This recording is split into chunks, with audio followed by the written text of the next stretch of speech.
On this, if you hit that button down there, it'll go black. Okay, so I So won't yeah, even use just it. stay kind of like in this area here. I'll just use the laptop. That's fine. Okay. Thank you for coming, everybody. My name is Shamim Naqvi. I'm the CEO and founder of SafetyShare, which is a new startup about 2 years old. We are based in the New York area as well as the West Coast. And I'm talking about secure AI. So very powerful things have lots of responsibilities.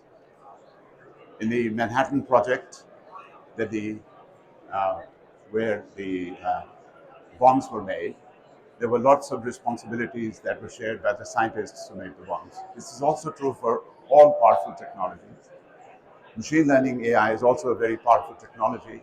We need to understand what the machine learns. We need to understand whether it will learn more about you than you care to tell it. So what is the privacy and security implications of these models that are now being used with so much frequency and so much interest? Let me talk a little bit about that. So we know, of course, from this is a security-focused conference, so we know about the zero trust principles. We know how to isolate the threat models. We know how to isolate the attack surfaces, etc. I'm going to talk about a notion called confidential computing, which is a different way of doing zero trust. Confidential computing has its roots in cryptography, and cryptographic solutions have been around for many years until they found their way into the chipsets of the hardware itself now. So the chipsets come with certain cryptographic features which allow you to generate, the hardware can generate the private and the public key technology, the PKI infrastructure. And you can use hardware-based encryption to encrypt your data and your programs. This means that the standard technologies of data in transit and data in store, which uses and protects your data while it is being stored and while it is being transmitted, can now be supplemented by these private isolated computing environments where runtime encryption is afforded to your workload. So your program is encrypted, your data is encrypted, and that encrypted data and program come into this confidential computing isolated private environment where it runs in complete isolation and privacy. This means that no other computing process on your machine can have access to your workload. So imagine running your model and your data in one of these isolated and protected computing environments. And these isolated and protected computing environments are called secure enclaves, and they're also called trusted execution environments. They are generally available now on Microsoft Azure, Amazon Workspaces, and also on the Google Cloud. So if you are a cloud user, you can now provision machines on Azure, Google, AWS, and you can, if you have proper software, you can now provision these machines and create completely private and isolated environments. You can take your AI workload and you can run that AI workload in these computing environments. This means that when your model and data are running, whether you're doing training, whether you're doing inferencing, there is complete security and privacy of your runtime environment. So this supplements your data encryption at rest, data encryption in transit, and data encryption at runtime as well. So we at SafetyShare are a company based on confidential computing. We provide software that lets you create these private and isolated computing environments. We call them clean rooms, and these clean rooms can be created on, as I said, Microsoft Azure and Amazon workspaces.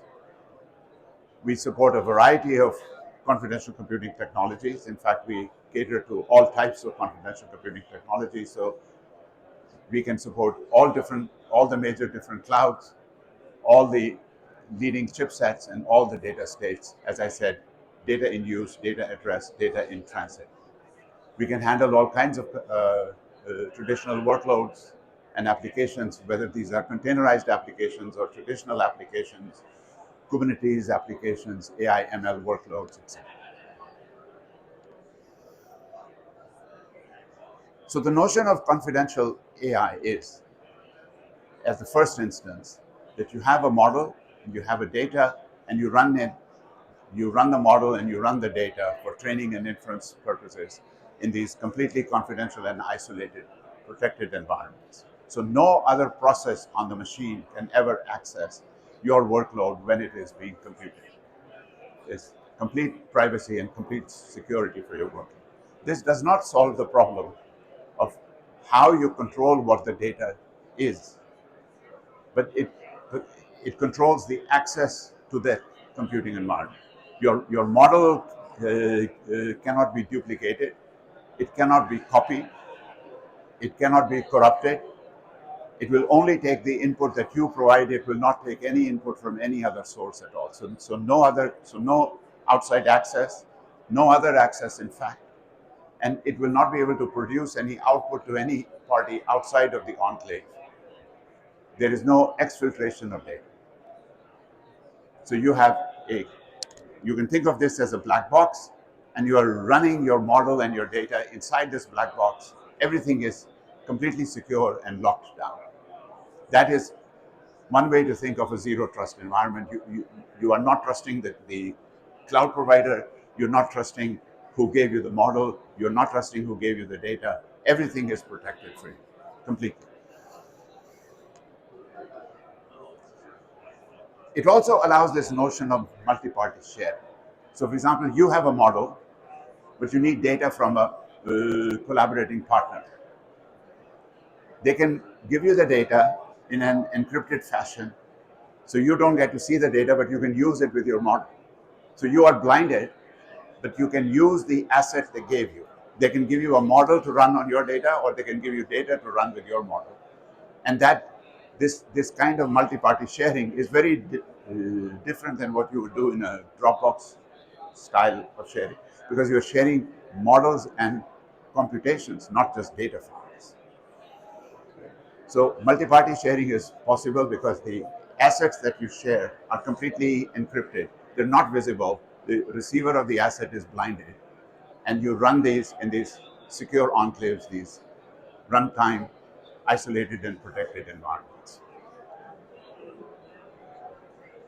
So I've covered the notion of AI workloads and natural language. So I want to share with you an example. You are using a chatbot and you want to send a prompt to a large language model, and you get some responses back to the prompt, and you're not happy with the answers you got because they're too general, they're not specific enough to your use case. Maybe you got some hallucinations. So what can you do? One thing that people are now using more and more is the idea of providing a context along with the prompt. And that context can be specific data. If you are an enterprise, you can have enterprise data that you can bundle with your prompt and send the prompt and the context data to the model.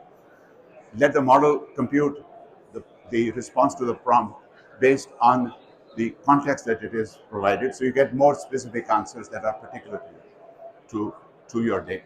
So you get better answers, but now you're taking a risk because you are now providing company-specific information to the model, which could be risk. So how do you protect that in that case?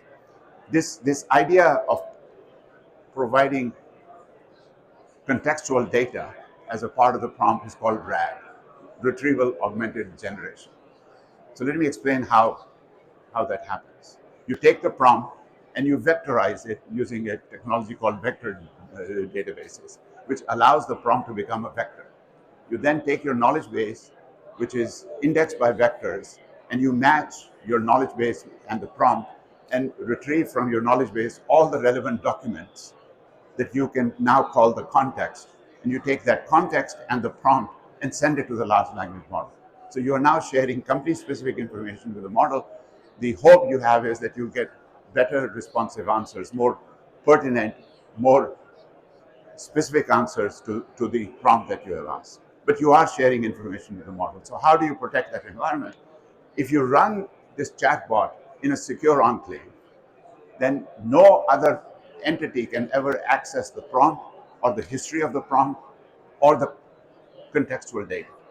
Only the model will see that data, and only the responses will come back to this secure enclave from where it can be parsed. So, for example, if your HR department does not want you to send certain kinds of data to a large language models, salary information, or people-related information, you can run a program in the secure enclave. You can mask the data that is specific to the HR policy, and you can send the masked data to the model, let the model respond to the masked data, get back the response, unmask the information, and give the response back to the person who submitted the prompt. So this is a way of doing RAG, but doing it in a confidential manner. So you're doing RAG, but you are doing it confidentially, privately, securely. And that is a notion called confidential RAG. So the challenges with private AI is, how do you control the input and the output? How do you control the hallucinations that may be in the output? How do you control private information that may be a part of the input? And the general message that Safety Share has for you is that this technology of confidential computing can be used to protect the data that you submit to the model, can be used to receive the responses back from the model, and then process the responses, mask the information, unmask the information, and use the secure enclave as your privacy agent in your conversational computing with the model. So run your chatbot in a secure enclave using a confidential RAG process. So I've covered a lot of ground for you. I'm open to questions. Please feel free to ask me any question that you like.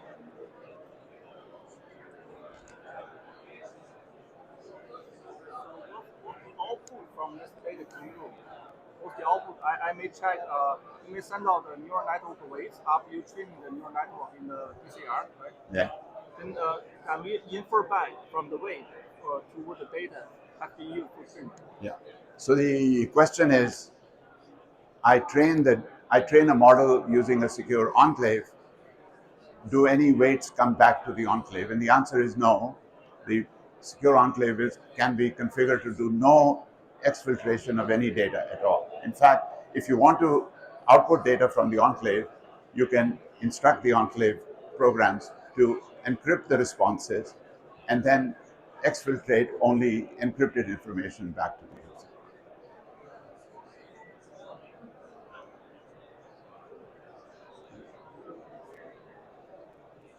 So you control what you send to the model, and you control what the model responds. And only you will have the keys to decrypt that information. I have a query some individual data from PCR. If I'm a user, I query that. I say, tell me the name of the first people in the table. I ask this question for the PCR.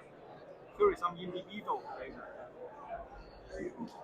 The question is, he wants to ask individual questions of the model. The technology of private AI doesn't stop you from asking whatever you need to ask. It only says that if there is private information that you want to control sending up to the model, or sensitive information coming back from the model, you can mask that information so that nobody else can see that information. So you can ask whatever you want to ask. There's no restriction on the type of queries that you can ask. Any further questions? I thought there would be a lot more on, because the topic of machine learning is so fascinating now.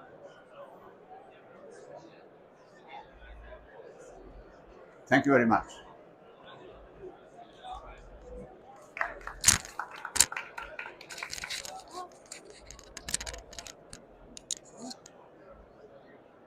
Thank you. So this is the company's name, Safely Share.